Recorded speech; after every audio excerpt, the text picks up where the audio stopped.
Unit 9. Oh, that's right. We're not going in order. The last unit we did was on elections. I think that was Unit 6 or 7. We're now going straight to Unit 9, and we'll be popping around differently. Why? New syllabus. Yep, new syllabus. So, Unit 9, the executive branch of the federal government of the United States of America. This is what is covered, I think, in Article 2 of the United States Constitution. Up through this point, from 1789 to 2020, there have been 45 different presidents of the United States. These presidents have included military generals like Washington, Grant, and Eisenhower. They've included millionaire businessmen like Herbert Hoover, and Theodore Roosevelt, and Donald Trump. They've included professional career politicians like Lyndon Johnson. They've included college professors like Woodrow Wilson. They've included activists like Barack Obama. A variety of citizen soldiers like President Nixon, President Kennedy, President Johnson, George Herbert Walker Bush, the first President Bush. These people have been from the East Coast, the West Coast, the center of the country. They have been northern and southern and rural and urban. We've had all different types of presidents. Now, those people who insist on looking at things through the lens of race and sex are going to be disappointed because, with the exception of Barack Obama, all American presidents have been men of European descent, one way or another. Barack Obama is a combination. His mother was white, so Americans of European descent, but his father was a Kenyan of the tribe Luo, who was a diplomat, and they met and fell in love. So President Obama was black, and is black, is an African American of Kenyan stock and mixed race heritage. There have been no women. The British have had a couple of female prime ministers by now. We have not. So if in the name of racial and gender equality, all you can see is that, for the most part, presidents have been white and totally American presidents have been male, then you're going to be disappointed. But that is not the way I look at it. And it doesn't reflect the real diversity. When you get people as different as George Washington, John Adams, Thomas Jefferson, or if you want to go later to Abraham Lincoln or Teddy Roosevelt, or any of these other people that you don't know yet very much about,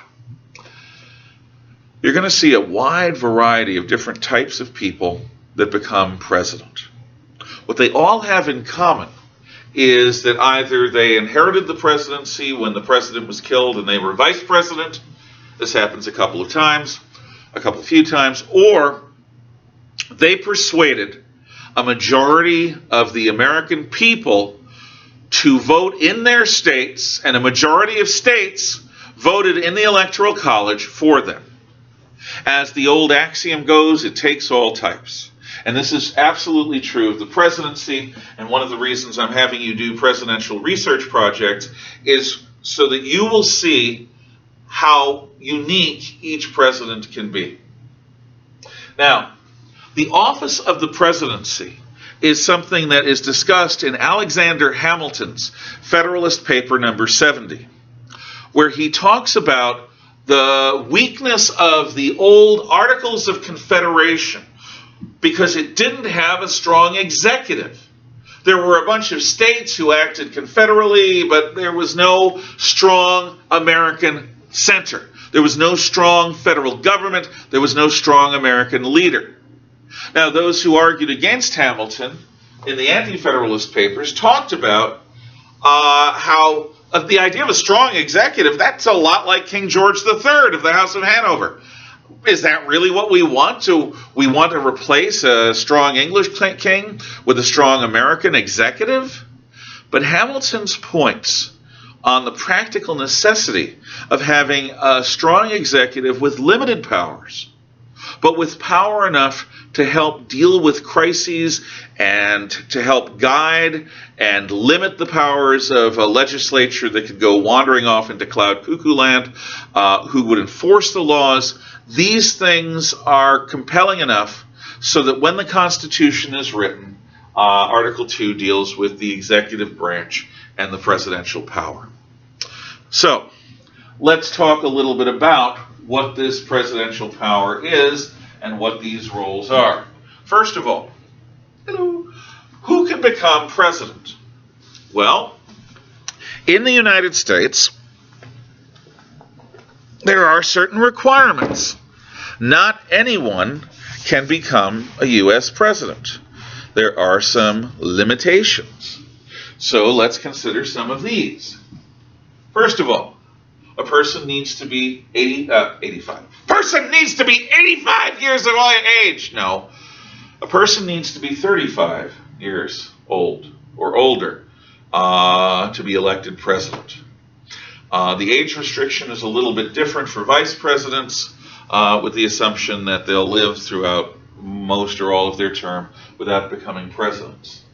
Our youngest two presidents were Teddy Roosevelt and John F. Kennedy, who were both on the young side. You have to be a natural-born citizen. That means you cannot be an immigrant, naturalized citizen. You cannot be somebody who was born in another country and came to the United States and wanted to be an American and all of that. You have to be a naturally born citizen of the United States. You also have to be an ongoing resident of the United States for 14 years or more. So you can't be somebody who has lived in Paris most of their adult life who decides to come back and on a lark run for president. No, you've got to be somebody who not only was born here, not only is a reasonably sober middle-aged adult, but is also somebody who lives here, who spends their life here. So, that's what you need to become president. Question: how is it possible that Donald Trump in 2016 and George Walker Bush in 2000 became president when there were slightly more popular votes for Hillary Clinton in 2016 and for Al Gore in 2000? How is it that we are a representative constitutional federal republic that has had twice in recent history presidents who don't win the most votes becoming president? Why do we have this thing called an electoral college? We'll explore that next time.